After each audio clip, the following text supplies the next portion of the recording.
How broken is this shit? Can somebody please clip this? What the fuck? So how do you feel about influential players and content creators getting banned over a bug you knew existed for 6 full months?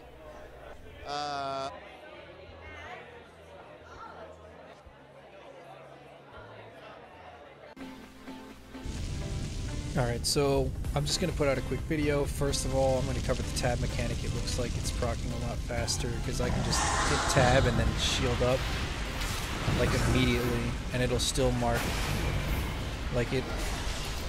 Yeah. Alright, and how many times have you run out of stamina completely while trying to proc your shield warriors wraps or whatever? Now you can get them up, now you can get your shield up much quicker.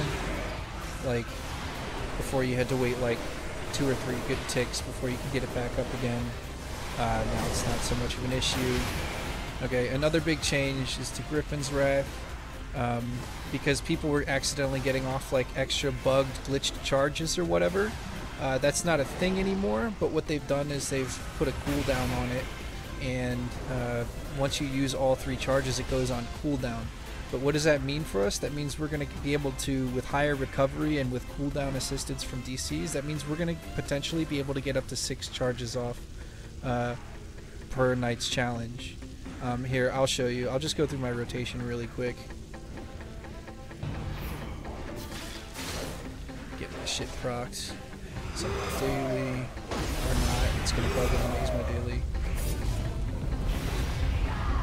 You can see there are no charges, then I'm going to hit it, bing, bang, boom, and then it goes on cooldown. But we're going to see as soon as it comes off of cooldown, I immediately get 3 charges back. So every time it comes off cooldown, that's 3 more charges. So that's really good for people who can coordinate with their DCs to get their cooldowns. Oh,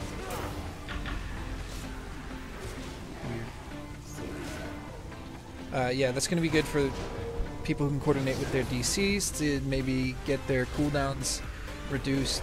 Obviously, I don't know if you've heard of this, but Terrifying Insight's getting nerfed. That might completely get rid of DOs. Maybe not.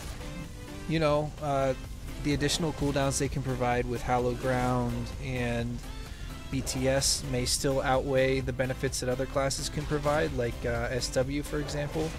Also, you know that a lot of Guardian fighters are already running with SWs, especially if they're main DPS, so maybe nothing will change there in the meta for us, but it might for, like, let's say other classes. But anyways, I'm talking about Guardian fighter right now, but I think that's pretty much it.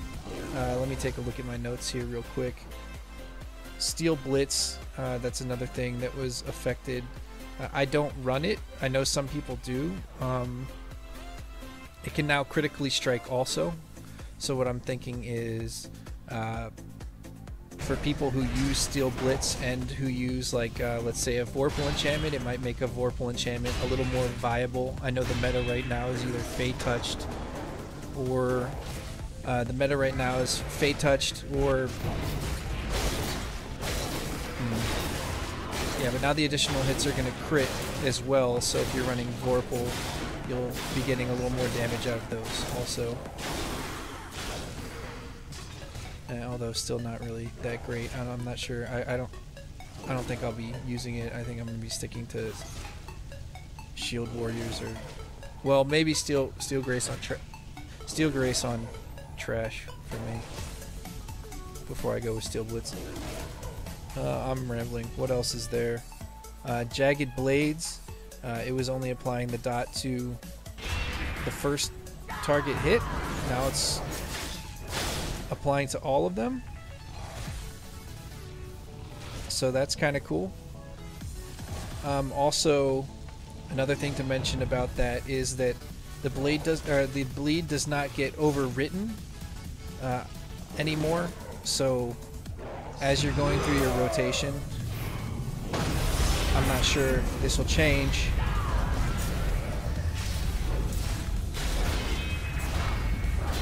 but it may be beneficial to us to get off. I was gonna say, during the peak of our rotation, make sure we use our debuff Weapon Master Strike at the very peak of our rotation instead of, let's say, going in and debuffing first before we start the rotation. But I'll need to do more testing on that. Like,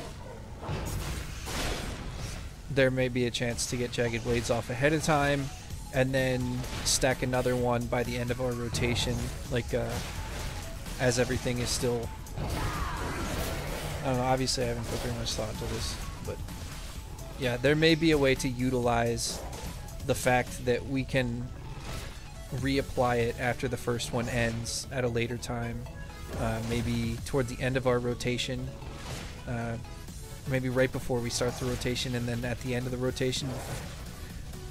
I don't know. I think it looks like it still scales. Let's see here. With buffs. So we're seeing 20,000 ticks there. And then I'm gonna go ahead and put that on it. Yeah, now we're getting 40,000. So yeah, the bleeds still scale with buffs, so it's gonna be important to get the make sure it hits at the peak of our rotation, which may be, ooh shit, I didn't even think about that. How's that gonna affect how we play? Because is Villain's Menace gonna proc it? Yeah.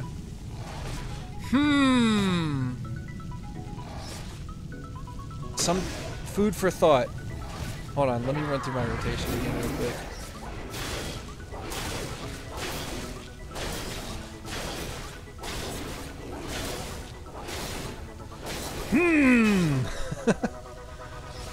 Yeah. Alright, since basically everything procs it, I gotta be careful of, I'd be careful not to hit the target with Villain's Menace, or to make sure that I get it refreshed toward the end of the rotation. So let me see if that happens to work out. So we know that 20,000 is what it's hitting for, alright, let me just do this again. There, it's proc for 16k a hit.